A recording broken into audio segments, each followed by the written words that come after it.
सभी साथियों को मेरा नमस्कार। स्वागत है आप सभी का आज 2 फरवरी के जनसत्ता विश्लेषण में।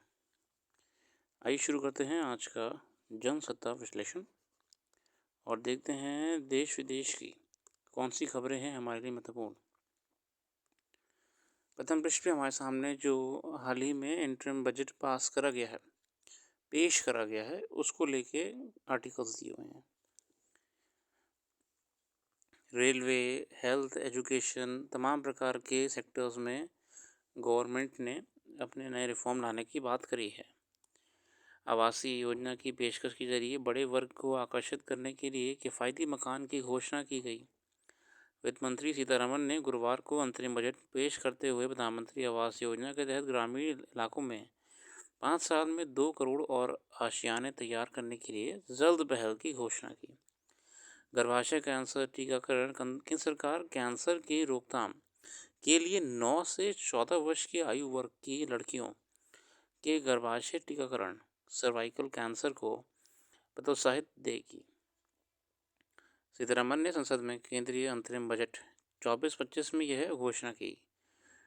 अगला है श्वेत पत्र। केंद्र सरकार 2014 से पहले आर्थिक कुप्रबंधन की स्थिति पर श्वेत पत्र लेकर आएगी और केंद्र वित्त मंत्री निर्मला सीतारमण ने यह घोषणा की। उन्होंने बताया कि श्वेत पत्र से पता चलेगा कि वर्ष 2014 तक हम कहाँ थे और अब हम कहाँ हैं। इस श्वेत पत्र का मकसद उन वर्षों के लिए कुप्रबंधन से सबक सीखना है।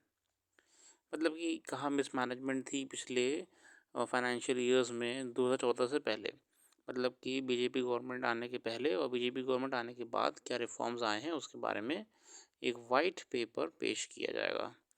चलिए आगे आते हैं। हम आगे आ रहे देख रहे हैं हम कि हमारे सामने हमारे आर्टिकल देते हैं अतिक्रमण से उपजी चुनौतियाँ।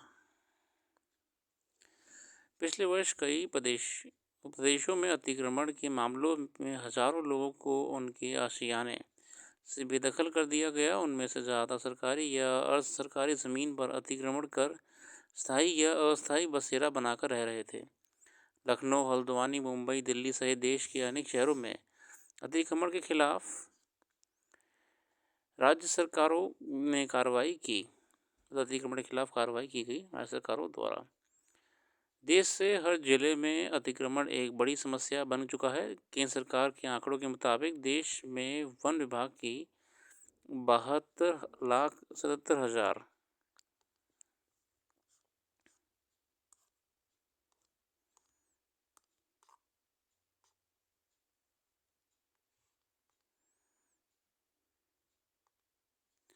32,77,591 एकड़ ज़मीन पर अतिक्रमण हो चुका है। अगर हम देखें तो हाल ही में पिछले 2 वर्षों में हमारे सामने कई घटनाएं आई थी। जैसे हल्द्वानी में एक केस था जिसमें आपका हल्द्वानी में रेलवे की ज़मीन थी और वहाँ पे लोगों ने प्रॉपर अपने रहने का आशियाना बना लिया है। गलियाँ बन गई हैं, मकान बन गए हैं। तो रेलवे ने अतिक्रमण हटाने के लिए अभियान चलवाए थे सरकार के साथ मिलके, मगर वो तमाम कोर्ट की अटकलों पर रुके चले। दिल्ली में बहुत सी ऐसी एरियाज़ हैं जहाँ पे टोटली इलीगल ऑक्यूपेंसी हो रखी है, जो कि कहीं ना कहीं गवर्नमेंट के लिए नुकसान भी हो जाता है।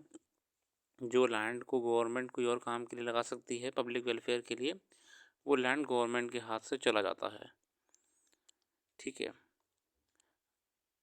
अवैध कब्जे की समस्या कितनी विकट है इसका अनुमान इससे लगाया जा सकता है कि हर दिन सरकारी ज़मीन पर बड़े पैमाने पर भूमाफिया, घुसपैठियों या दबंगों के जरिए अतिक्रमण कराया जाते हैं। भूखंडों पर कब्जा या अतिक्रमण महज भारत में रहने वाले नहीं करते। विदेशी घुसपैठियों भी स्थानीय प्रशासन की लापरवाही से सरकारी या असरकारी ज़मीन पर कब्जा करने में सफल होते रहे हैं। भ्रष्टाचार, गांव से शहरों की तरफ पलायन और लापरवाही इसकी एक बड़ी वजह है। भारत में लाखों लोग झुग्गियों में रहते हैं। इनमें से ज़्यादातर सरकारी ज़मीन पर कब्जा करके रहने वाले हैं। इन्हें राशन कार्ड, आधार कार्ड, बिजली पानी की सुविधा सहित सभी सहूलतें उपलब्ध कराई जाती हैं। गौरतलब है कि न्यायालयों से ऐसे अवैध कब्जे करने वालों के लिए सैकड़ों मुकदमे चल रहे हैं, जिनका उस ज़मीन पर ना मालिकाना हक है और ना उन्हें कानून कोई सहूलियत मिलनी चाहिए। गौरतलब है कि जब इन्हें इस कब्जे की गई ज़मीन से बेदखल किया जाता है, तब कोई ना कोई पार्टी दबंग या नेता उनके पक्ष में खड़ा हो जाता है। यही लोग उन दबंगों के वोट बैंक के रूप में इस्तेमाल होते हैं, जो उन्हें अवैध कब्जे के लिए सहूलियतें दिलाने में मदद करते हैं। इस वजह से ये समस्या कम होने की बजाय लगातार बढ़ती जा रही है।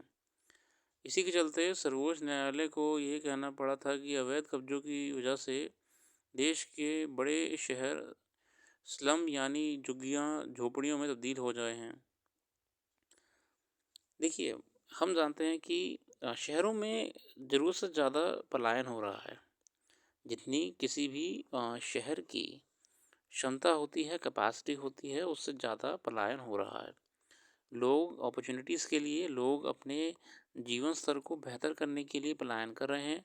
उनकी ये आशा रहती है कि हम शहर जाएँगे तो हमारा एक जो है लाइफ में बेटर अपॉर्चुनिटीज़ मिलेंगी, हम लाइफ में ऊपर की तरफ जाएँगे। मगर साथियों, शहर की जो हम जानते हैं, एक सीमा है, शहर छोटे होते जा रहे हैं। तो लोग क्या कर रहे हैं, ओवर क्राउडेड हो रहे हैं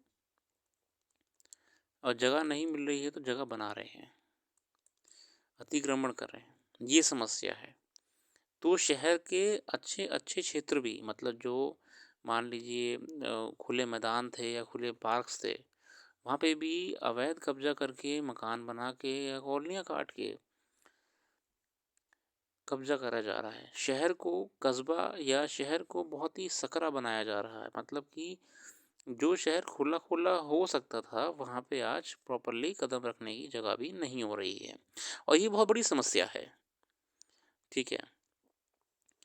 मुंबई, दिल्ली, असम, पश्चिम बंगाल, उत्तर प्रदेश, मध्य प्रदेश, छत्तीसगढ़ के अनेक हिस्सों में हजारों विदेशी घुसपैठिए सरकारी ज़मीन पर कब्जा जमाए बैठे हैं। इनकी पहचान कर इन्हें इनके मूल देश में भेजने की समस्या राज्य और केंद्र सरकारों के लिए किसी बड़ी मुसीबत से कम नहीं है। दरअसल अतिक्रमण की समस्या के पीछे जनसंख्या विस्फोट एक अहम वजह है, लेकिन इससे बड़ी वजह गांव से शहरों और कब्जों और कस्बों की ओर बढ़ता पलायन है। गांव से शहर आने वालों के लिए सबसे बड़ी समस्या उनके बसेरे की होती है। इसका फ़ायदा स्थानीय नेता, तथाकथित समाजसेवी और प्रशासन के भ्रष्ट अधिकारी उठाते हैं। परिवार के रहने की जगह मिलने के बाद राशन कार्ड, आधार कार्ड, बिजली और पानी की सुविधा भी पैसे के ज़रिए उन्हें मिल जाता है। स्थानीय प्रशासन ऐसे अतिक्रमणों को लापरवाही या दूसरी वजहों से नज़रअंदाज कर देते हैं। प्रशासन की आंख तब खुलती है जब उसकी सरकारी ज़मीन पर कोई परियोजना शुरू करनी होती है तो न्यायालय का सख्त आदेश आता है। अब बेसिकली हम जानते हैं कि सरकार अब कब इंस्पेक्शन लेती है। दिक्कत ये है कि अगर हम शुरुआत से हम अगर किसी भी प्रकार का इंक्रोचमेंट होने ही ना दें, तो कोई समस्या हुई ही नहीं। पर होता क्या है कि जब पूरी इंक्रोचमेंट हो गई होती है किसी पर्टिकुलर जगह पे, ठीक है, उसके बाद गवर्नमेंट मान लीजिए कुछ नया निर्माण योजना बनाती है, तब वो उसे तोड़ने के लिए जाती है। तब ये रियलाइज़ होता है कि अतिक्रमण हो चुका है। जबकि अगर हम इन समस्याओं पे शुरू पहले से ही काम करें, तो हमारे सामने कितना अच्छा एक पॉजिटिव ग्रोथ मॉडल आ जाएगा। चलिए आगे बढ़ते हैं। भारत में अतिक्रमण की समस्या लगातार गंभीर होती जा रही है। ये लोग सरकारी ज़मीन, किसानों की ज़मीन, पट्टा पाए मजदूरों और गरीबों की ज़मीन, रेलवे, वन विभाग, ग्राम समाज, लाल डोरों और गोचर ज़मीनों पर अतिक्रमण या कब्जा कर लेते हैं। इसके अलावा कस्बों और शहरों में फुटपाथों, पार्क, खेल के मैदान, धार्मिक स्थल और व्यक्तिगत ज़मीनों पर अतिक्रमण या कब्जा करने की लाखों शिकायतें और मुकदमे न्यायालयों में लंबित हैं। भारत में अतिक्रमण की समस्या से निपटने के लिए अंग्रेजों द्वारा बनाई गई भारतीय दंड संहिता 1860 की धारा 441, ठीक है, अगर हम आईपीसी में जाएँ तो अतिक्रमण को लेके हमारी आईपीसी में 441 सेक्शन मेंशन दिया हुआ है। हमारी आईपीसी जो कि 1860 वाली आईपीसी है। ठीक है, अब तो नई हम जानते हैं बीएनएस आ गई है, तो बीएनएस अलग है, आईसी अलग है, आईपीसी अलग है। धारा 441, इस धारा के मुताबिक अतिक्रमण तब माना जाता है जब कोई व्यक्ति किसी दूसरे व्यक्ति की संपत्ति पर अवैध तरीके से कब्जा करने की कोशिश करता है। ठीक है ना। ऐसे मामलों में हर्जाना और 3 महीने तक की कैद की सज़ा प्रावधान है। 3 महीने तक की कैद की सज़ा प्रावधान है। ऐसे मामलों में अलग-अलग प्रदेशों में ऐसे मामलों में अलग-अलग धाराओं के तहत दंड दिए जाते हैं। देखिए लोकल लॉज़ भी होते हैं, तो हर शहर का अलग-अलग होता है, मतलब हर प्रदेश का अलग-अलग होता है। किसी में सख्त कानून होता है, किसी में बहुत ही स्ट्रिक्ट नियम होते हैं, जुर्माने बहुत टाइट होते हैं, किसी में नहीं होते हैं, डिपेंड करता है। चलिए, तो हमारे सामने समस्या जो ये आ रही है साथियों कि अगर हम विकास की बात कर रहे हैं, कि डेवलपमेंट होना चाहिए, ग्रोथ होनी चाहिए, तो उसके लिए हमें कहीं तो विकास करना पड़ेगा ना, विकास कहाँ पे करेंगे हम? विकास हम किस क्षेत्र में करेंगे? ठीक है, अब मान लीजिए कि गवर्नमेंट चाह रही है कि मान ली ये एक कॉलोनी जो है ये प्रॉपर कटी हुई है ये, ठीक है? ये कुछ मकान-वकान है जो सही से बना हुआ है। गवर्नमेंट सोच रही है कि चलिए अब हम 2024 आ गया है, हम यहाँ पे एक पार्क निकालते हैं, ताकि कॉलोनी के लोग यहाँ पे आराम से एन्जॉय कर सकें लाइफ़ को, मेंटली, साइकोलॉजिकली एन्जॉय कर सकें। हम यहाँ पे एक पार्किंग लॉट निकालते हैं क्योंकि आस-पास के क्षेत्र के लोगों को गाड़ी खड़ी करने में समस्या हो रही है, तो उनके लिए बेहतर रहेगा कि वो लोग इस जगह पे आके गाड़ी खड़ी कर लें। और हम यहाँ पे एक मार्केट क्रिएट करते हैं, जिस मार्केट में हम अलग-अलग प्रकार के स्टॉल्स प्रोवाइड कराएँगे। एक कॉम्प्लेक्स के रूप में ये हो जाएगा। तो एक ऑर्गेनाइज़्ड वे में डेवलपमेंट होगा। मगर गवर्नमेंट ये नहीं कर सकती है अगर इन सारी जगहों पे कब्ज़ा हो रखा होगा, अतिक्रमण हो रखा होगा। मान लीजिए किसी ने यहाँ पे अवैध मकान बना दिए, लोगों ने अपनी झुग्गी झोपड़ियाँ बना दी, बस्तियाँ बना दी, ठीक है? पूरी-पूरी जगह कैप्चर कर ली, तो डेवलपमेंट कैसे होगा?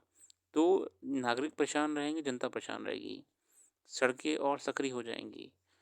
फिर इन क्षेत्रों में खासकर अन्य समस्याओं को लेके प्रॉब्लम्स आएगी। प्रॉब्लम कैसे आएगी, इन समस्या कैसी होंगी? बिजली, पानी की चोरी बढ़ जाएगी, पानी की सप्लाई बाधित बाधित रहा करेगी, ठीक है? और गवर्नमेंट को जहाँ कुछ अच्छी योजना से फ़ायदा हो रहा होता, वहाँ पे ये एक तरीके से जगह लॉस ही मानी जाती। तो अब सरकार अंतिम समय में कोर्ट का चक्कर काटने से अच्छा है कि पहले से ही ये देख लिया करे कि किन क्षेत्रों में अतिक्रमण हो रहा है और उसको शुरुआत से ही कंट्रोल में रखने का प्रयास करें। आगे आते हैं उम्मीद का हिसाब। इस बार अंतरिम बजट होने की वजह से सरकार ने किसी प्रकार की महत्वाकांक्षी योजना की घोषणा करने से परहेज किया है, मगर बजट की जोर महिलाओं, किसानों, युवाओं और गरीब लोगों के जीवन में बेहतरी पर है। वित्त मंत्री ने इन वर्गों के लिए पहले से चलाई जा रही योजनाओं में से और बढ़ोतरी का ऐलान किया है। हम जानते हैं कि बजट हमारा वेलफेयर स्टेट है, तो हम लोग समाज के जितने भी आपके ज़रूरी लोग हैं, वर्कर्स हैं, हमारे सीनियर सिटीजन्स हैं, हम उन लोग के लिए वेलफेयर योजनाएँ बनाते हैं। ठीक है ना?